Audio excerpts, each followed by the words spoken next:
But why would you do it in English?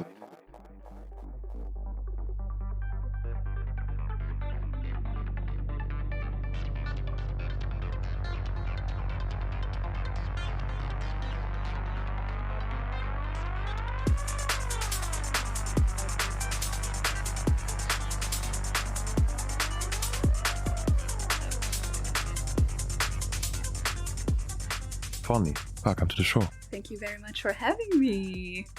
When did you know you were somewhat funny? Because I feel like comedy just cannot be fully objective. Well, wow, that's a harsh question in the beginning. Jesus Christ.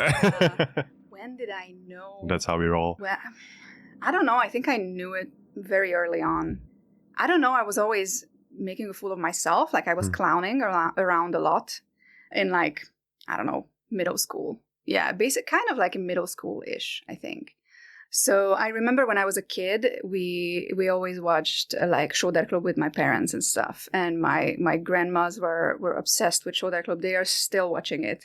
It still exists, by the way. So it's on TV, yeah. And I get these random messages from people like, "Hey, are you the girl from the RTL Club stand-up?" And it's like they don't even know what the show is. They just know that it's on RTL. And they just like text me these messages. And I am definitely not that person because I haven't been on, but that's besides the point. But the fact is like people nowadays, it's been a long time since that show is on. And I don't know who watches it anymore. Like there's plenty of people, I guess, who watch it, but probably like older generations. I don't really know.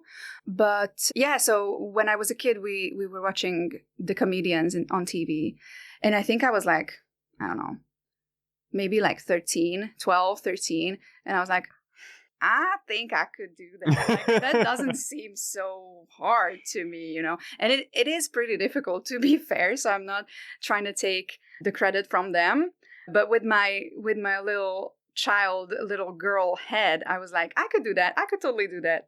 And I was, you know, this kind of like theater drama girly growing up. I was in the drama club and everything. So I was always on stage. I always felt like I should be on stage. And I think I was even earlier. I was like 10 or something. I was always like the MC when it was like any kind of school show. And they always put me on because they knew that I could, like, I don't know, like read a poem or read the something Can't you see she want to do it? And all the other, like, there were a lot of children who were just like, oh my God, if I go up on the stage, I'm going to faint. So I was the person who didn't faint, so they put me there. So I always felt comfortable on the stage. But yeah, the thing is, I haven't really thought about comedy as a being a stand-up comic up until fairly recently, to be fair. And I wanted to start doing comedy in English. That was a very interesting take. I thought I was funnier in English. Ooh. Because, as I mentioned, I was always clowning around. And I started working at this company where I work right now. It's been 2.5, 3 years almost. I'm still working there. And I have these colleagues from all around the world. So they're like from Brazil, South Africa, Costa Rica, all these other parts of the world. And so we obviously speak English in the day-to-day. Yeah. And I was always the person who tells all these weird, funny stories at the lunch table. And one of my colleagues said, like, oh, you should try stand-up comedy. And I know it sounds so cringe or like it sounds so corny that a colleague of mine just said, like, you should start doing comedy. But that's literally what happened. And I started in 2024, in October 2024. So it haven't been 2 years since I've been doing comedy. So I'm still like a newbie. So yeah, I really wanted to mention that because there have been things have happened in my comedy career, quote unquote career. No quotes needed. Come on. Thank you. I'm flattered. But yeah, so like I've been in the talent. How do I say, like, of course it's like Hungary specific things, but there's Dumasin has hosted this like talent show kind of thing in 2025, and I was in there in the finals. and I did not win, which, of course, that was not that fun, and I was kind of devastated over that. But I've been doing comedy for 8 months at a time. Like, I don't know what was I expecting. Like, there were people who've been doing comedy for much, much longer, and of course they were the ones who got an opportunity from Duma Színház. So I after a few weeks of thinking about that, I was like, okay, it's not about like me being bad or unfunny or anything like that. It's just like, I have so much ahead of me, and I still have to figure out my voice and my style and all these things before I can truly be in it. So that was a very long answer to your question, to be fair, but it's fine. It's fine. Not to slander, but like having comedy finals, like sure, something has to separate someone becoming famous or not being famous and something going viral or not going viral, but at the same time, like, how do you win a comedy final? Like, there's so many, many sides of it, you know. So it's like, it's not even about your joke being the best or you being how you perform. Yeah. It's so much about storytelling, like, stage presence, storytelling, exactly. So you can just have a bad day and like telling your joke that you have told like 60 times before, because that's how it is, you know. Probably I'm not saying anything that's uncommon or like unknown glass to shattered, people, you know. Gone. Yeah, you know, it's rehearsed. Mostly it's rehearsed. There's improv, of course, and like crowd work and stuff. Hungarians don't like crowd work, by the way, but really, yeah, they don't. They hate it. They despise sitting in the front row. And Hungarian comedians don't really engage with crowd work even. So I don't know what they are afraid of. But if you go to an English comedy show, have you been ever? Have you sat in the front row and engaged? Would you? I don't know. Now probably, but like, okay, yeah, because go back a couple of years and no way. Yeah, right. Yeah, and I mean, I understand. Like, and not in the sense that I would like to perform at this stage of my life, but rather I don't care. Like, either I'm there or not. Yeah. And it's like, probably people don't want to be roasted, Yeah. which I get, but I don't know. It's just like a very different perspective from international crowds and like Hungarian crowds. If you're a Hungarian person and you go to a comedy show, you just want to be entertained, but not necessarily, you don't want to like engage with the whole thing. You just want to be an observer. You just want to see the whole thing and watch the whole thing, but not like, it's when you're in school and the teacher says, oh, we have this interactive game today, and people are like, oh, holy hell, I don't fucking want to. But back to like more perspectives and like things when you go up on stage. So you can have a bad day, you can have a bad audience, mind you, not to shit on any audiences, because we love an audience, we love a crowd, but especially if it's good. Yes, especially if it's good, but there's instances where it's bad. Yeah. And there have been occasions in my life as well where those people who sit in the crowd, they just don't want to be entertained, or like I don't even know why they went. They just had a bad day. I don't know. That's so interesting. And like anything you say is just not gonna go through. Or like you said something in the first split second of your set and they're just like thrown off. And that's kind of on you, but still like that's very hard to come back from that, because they don't know you and that was your first impression. So you kind of lost them. And then you're bombing. So, it's a very difficult situation. And I think there's something that people don't really understand, or they just like see past, is the fact that when you're doing stand-up comedy, you're alone on that stage. So when you're an actor or like a singer in a band or whatever, probably there are people with you on that stage and you're not completely alone. But when you're doing stand-up, it's very extremely rare when you have anyone else on that stage. And now everyone is looking at you and they want you, only you, to perform and entertain them. I think that's one of the most difficult things of this whole thing. You don't have any backup. Like, if you mess up, what are you going to do? Like, you can't just like run off stage. You wouldn't run off stage either way if you're a musician or whatever. But still, like, it's the pressure. There's so much pressure when you're alone. And I don't think people realize that. Yeah, like there is no one but yourself supplying Exactly. the safety net you can fall back onto. Yeah, so, but that's mostly about like structured comedy and stuff. There's plenty of other things that can help you build up the courage and build up the stage presence.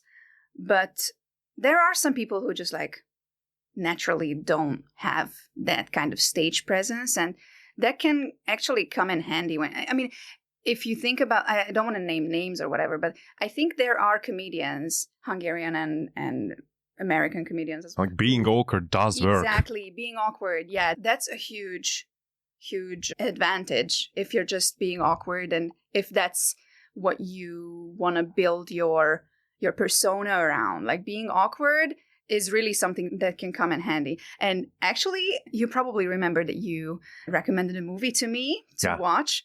And I did watch it yesterday. Awesome. And I did not like it one bit. I'm so sorry. I'm fine with it. It was so awkward. Yeah. The characters were so awkward. And I know that was the whole point. I just like, maybe I'm being judgmental as fuck, but the guy started talking, and in the first 2 minutes, I decided that I was going to hate him. Probably people don't know the movie that we're talking about, but it's the Baltimoreans from 2025, and it's a Christmas movie, and I'm a sucker for Christmas movies. And I had no idea. Maybe I was expecting something different, because I read the plot, like what the movie was about, and it's about this random guy who is like an improv comedian. It's more like a sketch comedy type of thing that he does, so which I'm really not familiar with, so that was kind of interesting to see like what that entails. Who breaks one of his teeth on Christmas Eve and has to go to the dentist, and they have like this romantic connection with the dentist. And you get to know both of these people in the movie, but it's just so, like, the whole thing is hideous, and it wants to be more and more hideous over time. And I understand why this appeals to people, because people watch The Office and stuff, and I honestly and over again. I didn't like The Office in the beginning. Hell yeah, The Office is good. I didn't like it in the beginning, but then grew fond of it after a while. Like, you have to watch, I think, like a good 4 seasons of The Office until you start liking it, if it's not your jam. Like, if it's your jam, then go off. But I don't know, like, this movie was just so uncomfortable for me to watch. But I understand why it can be funny and like enjoyable for others. So there are dumb as hell movies, yeah, sure. But if it's just like simple humor and it works and people laugh, then that can be shown in an elevated way as well. Like, for example, these like early 2000s movies. I don't know if you've seen Eurotrip. Yeah. Oh my God, one of my favorite movies, and it's dumb, but not in the sense that it's like I watch a scene and I want to switch channels. It kind of draws me in with these elements, and that scene when they go to Bratislava, and that's one of my favorite scenes, really, when they don't have any money left, and they're like, what are we gonna do with $2 in Bratislava? And the next scene is that they're in a freaking luxury hotel, and they tip the valet or some guy, and they give them like 20 cents, and the guy's like, 20 cents, I'm quitting my job, and I don't know, I'm moving away from the country, whatever, because I'm now rich. So it's just like, it's so absurd, and that makes it so funny. But it's not dumb. I don't think it's dumb. There are funny movies which are actually very serious. Have you seen the series with Ricky Gervais? I think it's called Afterlife. Ooh. Yeah, I love that. And that's very uncomfortable. Yeah. Like the character in it is making you extremely uncomfortable, but I really did like it. Maybe I was watching it with the eyes of like, okay, yeah, that's Ricky Gervais. And I, not necessarily, but he is kind of Ricky Gervais. It's like an alter ego of him, I think. So, yeah. Have you seen The Marvelous Mrs. Maisel? I think it's an Amazon series. It is, yeah. Have you seen it? Yeah. Really? Okay. I think you're the first person I've met that have seen that series. That was Is also... it Rachel Brosnahan, the lead actress? Yes, I'm not sure. Yeah, I think, yeah. She played Lois in the latest Superman. I have not seen that. It's decent. I'm not a fan of any like superhero movies and like DC, Marvel. No. Yeah, I was just appalled by them in recent years, and this was an outlier. So Okay. maybe. I remember going to watch Endgame with my brother, my little younger brother. I was invested back then. And I was not. So imagine a person going into Endgame without watching any of the other ones. I had no idea what was happening. Yeah. And I remember sitting in the movie theater and my brother was sitting next to me. And there was this random woman superhero. I don't even know because I'm not into any of these. And I was like, oh, that must be Wonder Woman. And people behind me, they were like, oh my God, brother, just leave the room, please. That's DC woman. Yeah. And my brother was also like staring at me like this, like, oh my God, you're making me so ashamed right now. So, but yeah. I mean, he should have been explaining the entire movie to you the entire way. He should have been doing that, but he didn't. He's not really paying attention to me usually at times. So that's fine. That's fine. I just took out my little brother to watch a movie and he liked it and I was there. So yeah. It's all about participation. It's all about loving your family. And that too. That too, yeah. And you alluded to the structure or maybe even the lack of structure to comedy in the performed sense. Mm-hmm. But I still wanted to ask you how you'd compare, even though there are, as we've explored by now, to a limited extent, the different type of comedies in movies and TV shows, but how would you compare the structure of a movie that's primarily comedy and that of a well put together comedy show? Okay. Well, when I said structured comedy, I was mostly meaning you being funny in a social setting and you being funny on stage. Yeah. You writing something funny that's going to become a movie, a series, a comedy set, a sketch, a video, or whatever. Because the latter has to be structured. Period. So, like, differences between those is something, an episode of itself, I think. So, what I was trying to say is, like, you asked when I discovered you asked when did I discover that I was funny, and me being funny and joking around with people is not the same as being funny on stage or writing something funny. So, like, writing jokes, we all like to think that we are funny. Exactly, yeah. And we are. I think all of us are funny. It's the thing, like, you say you can't sing, you probably just hasn't learned how to sing. And it's not, I mean, probably humor can be learned. Probably humor also can be learned, but it's something that comes from within, because you can learn to be some type of funny, but is that going to be your type of funny? You know what I mean? So, but it's like, probably anyone can joke with their friends and people around them, but it requires the back and forth. So that's the thing. So when you're alone and you have to come up with something funny because you're writing a movie or writing a comedy set or whatever, you don't have the back and you don't have the connection to people. You don't have the instant reassurance that what you said is funny. Just think about it this way. When you're talking to your friend and you say something funny that you think is funny and that they don't laugh, you feel bad, right? Yeah. So imagine a writing process like that. So, like, you're just writing something and then you laugh, because I'm the type of person who, like, when I write something, I just, like, laugh. That's how I imagine it. And I laugh. And then it's part of the process. No one I can share this with, but I think it's super funny, so I write it down, and then I have to test it, kind of, to actually see if it's funny. Yeah, everything that you see in movies or series or in a comedy set is written and is rehearsed. So someone wrote it, and then they had to check with other people if it was actually funny, because if it's just funny for you, probably if you are the only one laughing at it, it becomes not funny, even though you think it is. So that's like super subjective. And that's like,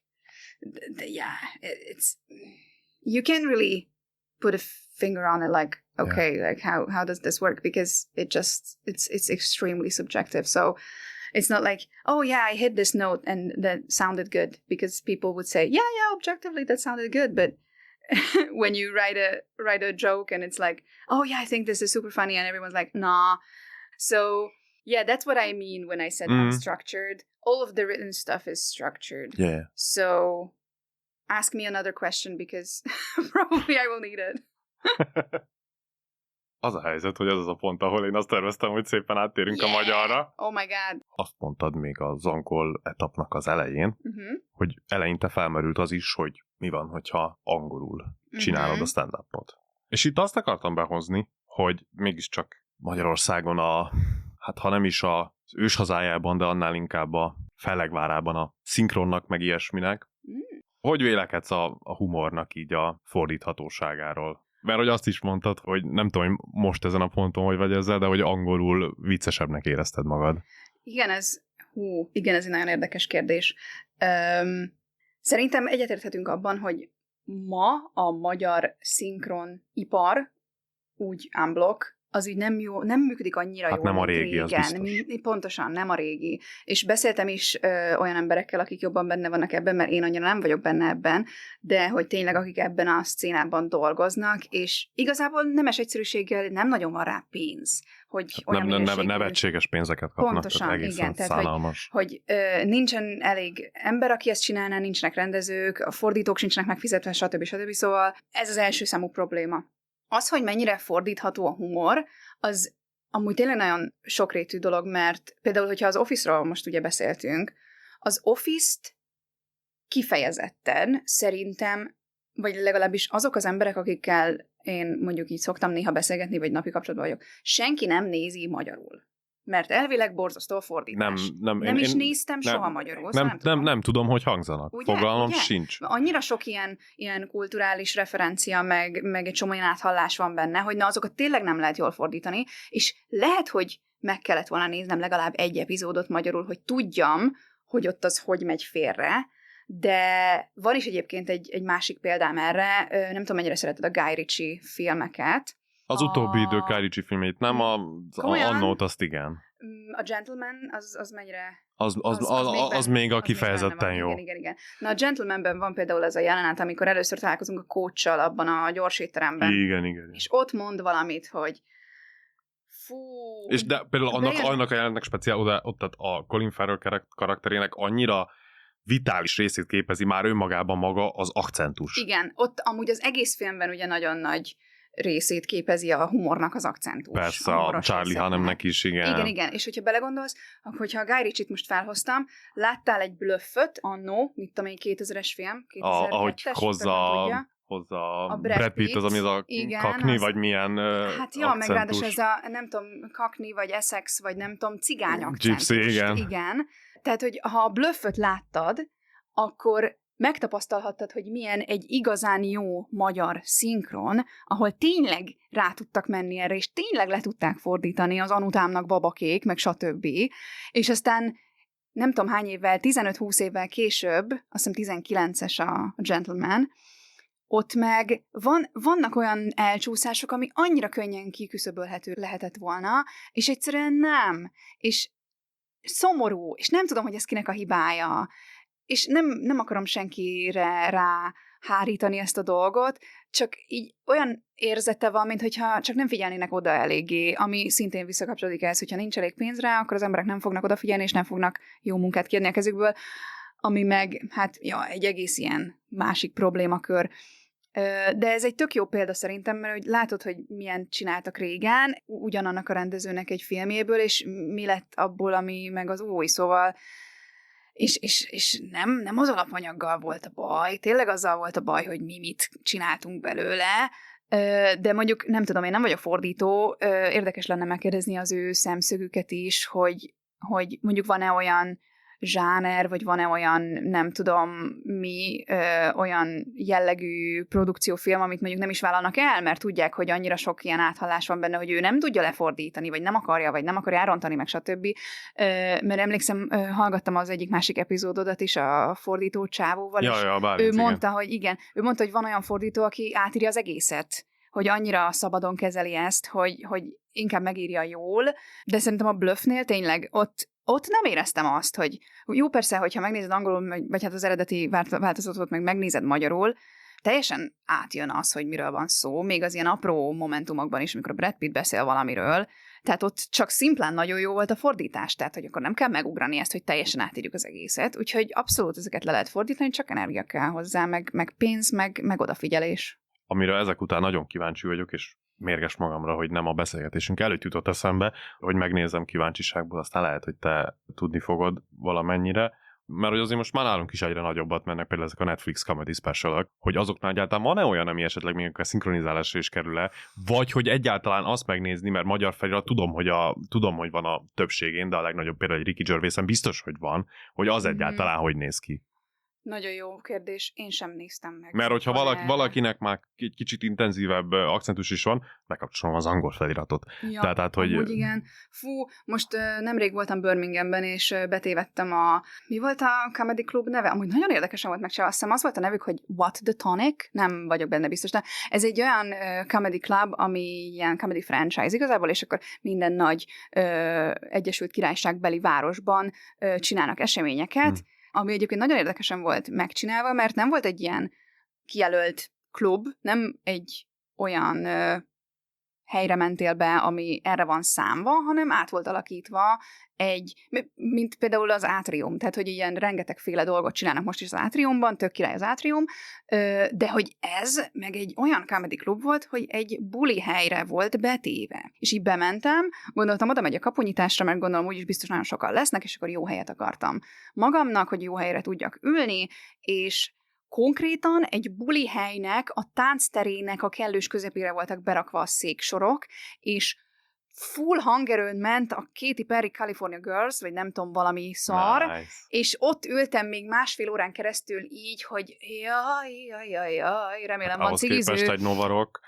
Jó, de érted, hogy beülök egy comedy show-ra, akkor így tökre nem arra számítok, hogy egy bulihely kellős közepére sétálok be. Szóval, na mindegy, furcsa volt nekem.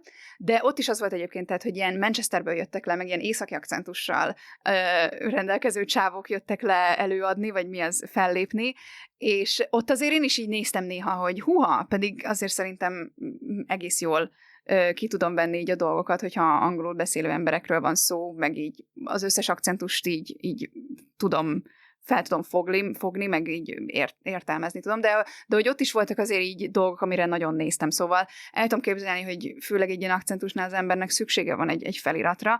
Én a Netflixes specialöket soha nem próbáltam meg se magyar szinkront rakni rá, vagy feliratot, meg semmit. Egyszerűen az annyira egy ilyen nem. Az egy ilyen nem. Én azt gondolom, hogy lenne értelme lefordítani, persze, de nem tudom, hogy mennyire működik. Tehát, hogy oké, lefordítják, és akkor az emberek megnézik, és oké, az, hogy miről beszél, az átjön, de hogy egy sima poént, azt le lehet fordítani egyébként. Tehát, hogy mi is csinálunk olyat, hogyha megírsz egy anyagot angolra, egyébként ezt a Noé Bex-től tanultam, shout out to Noé, mert egyébként kurva jó, hogyha nem ismered, akkor nézz rá a Noéra, mert nagyon-nagyon király az ember. Lényeg, hogy ő egyébként egy francia csávó, ő itthon dolgozik, tevékenykedik comedy szcénában, és magyarul és angolul is szokott fellépni, és tőle tanultam, hogyha megírsz angol egy anyagot, simán lehet fordítani magyarra, mert az eszenciája az megvan, és utána már csak tweakelgeted. Szóval egyébként meg lehet csinálni. Van, akinek jobban működik, hogyha nagyon sok ilyen nis aprócska dolog van, ami mondjuk csak arra a specifikus közönségre működik, akkor nem fog annyira jól működni. Meg egyébként Magyarországon az angol, vagy hát Budapesten, mert nem tudom, hogy a vidéki városokban ez hogy működik, de hogy Budapesten az angol comedy scene az egyébként ilyen expat comedy valamilyen szinten. Szóval ott sokkal jobban mennek azok a poénok, amik ilyen kulturális különbségekre mennek rá, stb. Kiket látsz fellépni, látsz nem tudom, egy román csávót, nyilván ő arról fog beszélni, hogy milyen Romániában a helyzet, vagy milyen románként élni XY helyen, mit tudom én. És az tök vicces tud lenni, hogyha valaki, aki Magyarországra költözött valamilyen másik országból erről beszél, de hogy én, aki itt élek, mint egy ilyen magyar, mint egy local, mint valaki, aki egész életében itt élt, nem Budapesten, de egész életében Magyarországon élt, more or less, az mit tudom mondani? Uh-huh. Hogy így azok a poénok, vagy azok a témák, amik feljönnek, és én viccesnek találom, azt nem biztos, hogy egy ilyen expat közönség viccesnek fog találni, és fordítva. Tehát, hogyha magyarról fordítok le angolra vicceket, az általában egyáltalán nem szokott működni, fordítva inkább igen. Uh-huh. De ez is szerintem ilyen abszolút személyes dolog, nem biztos, hogy mindig így van. Nem, ez amúgy nagyon izgalmas, és így még közvetlen felvételet beszéltünk erről, hogy ugye, ahogy így nagyjából így a saját korosztályomból jönnek így a zenész vendégek például, akik nemhogy az van, hogy bevállalják, hogy most itt, mit tudom én, egy fél órát beszélnek velem angolul, hanem azt mondja, hogy eleinte esetleg akár angolul kezdett el énekelni és szöveget írni, és onnan is úgy jutott el ahhoz, hogy oké, Magyarországon igazán csak úgy tudom ebben a zenei világban valamire vinni, hogyha igenis magyarul énekelek, hogy eleinte akár tényleg szinte tükörfordította, és akkor egy darabig volt egy ilyen, hogy sokkal személyesebb, meg igazibb volt az angol nyelvű, és aztán jött a magyar, és igen, és én már ismétlem magam azzal a történettel, hogy én is most így azon kapom magam, és próbálok abból kinőni, hogy a magyar kérdéseket ne angolról fordítsam le, hanem hogy már magyarul jöjjön a kérdés, vagy egyáltalán bullet point, hogy én azzal és ne hunglisül beszéljünk, mert ahhoz nem akarok nyúlni. Az a marad. része. Az igen, az egy ilyen eszenciális része. Jinx. Ja. Kiszálltam. De a Duma Színház.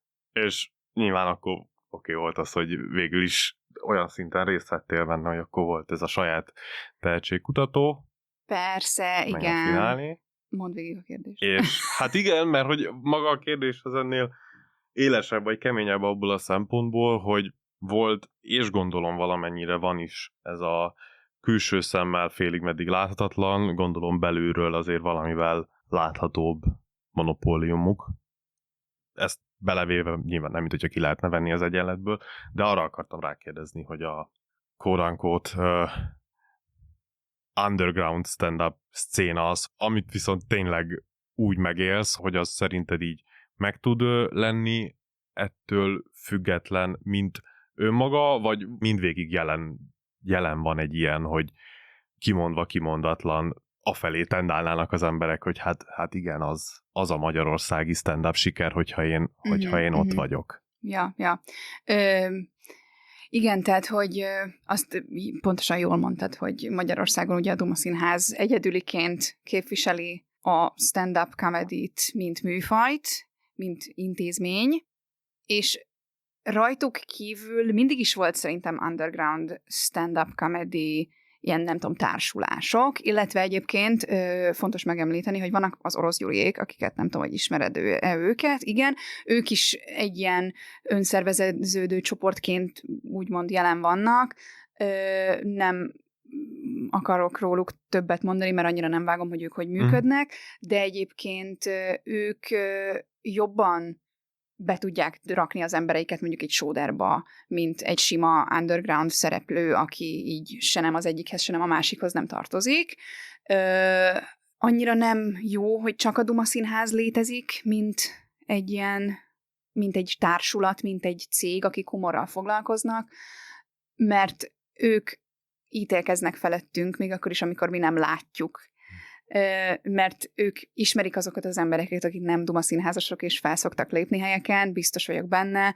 Mindenki elmegy a Duma Színháznak a havi egyszeri open mic-jára, a fiatal félőrültekre, úgyhogy tuti, hogy vágnak minket, meg vannak a kis felvételeink náluk, meg minden, főleg úgy, hogy én be voltam a tehetségkutatóban. Igen, tehát, hogy lehet arra számítani az élet bármelyik szakaszában, a létezés bármelyik pontján, hogy egyszer kapsz egy telefont vagy egy e-mailt valakitől, hogy szia, mi akarjuk, hogy vendégfellépő legyél XYZ előtt, vagy mit tudom én, meg ugye ők is szorszolnak folyton humoristákat, tehát hogy azok, akik nyertek azon a tehetségkutatón, amiben én is benne voltam, 4-en kaptak lehetőséget, hogy egyébként ez úgy működik, hogy bekerülnek a Duma Színháznak az ilyen workshop programjába, ezt így hívják, ami egy ilyen humorista képző valamilyen szinten, és akkor nem tudom, nekik x időközönként van egy ilyen órájuk, vagy egy ilyen hétvégi workshopjuk, vagy valami ilyesmi, és akkor ők ott így tanulnak arról, hogy hogyan érdemes vicceket írni, meg stb.